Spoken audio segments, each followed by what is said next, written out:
ஆண்டு திருமண யோகம் அதிகம் உள்ள ராசிகள்.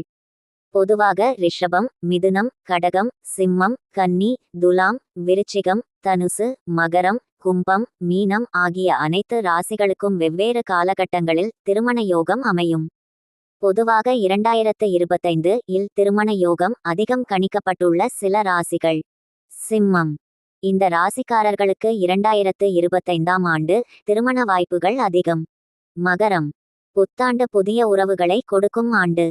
விரும்பியவர்களை கைப்பிடிப்பீர்கள். கன்னி. காதல் மற்றும் திருமண உறவில் சிறப்பான பலன்கள் கிடைக்கும். ரிஷபம். மே ஆகஸ்ட் மாதத்தில் திருமண யோகம் நடைபெறுகிறது. கடகம். ஜூன் ஆகஸ்ட் திருமண யோகம். இவை தவிர பிற ராசிகளுக்கும் வெவ்வேறு காலகட்டங்களில் திருமண யோகம் அமையும். குறிப்பு: ஜோதிடம் என்பது ஒரு பொதுவான வழிகாட்டி மட்டுமே. உங்கள் தனிப்பட்ட ஜாதகத்தை வைத்துதான் துல்லியமான முன்னறிவிப்பை பெற முடியும். மேலும் தகவல்களுக்கு நம் சேனலை தொடர்ந்து பார்க்கவும். நன்றி.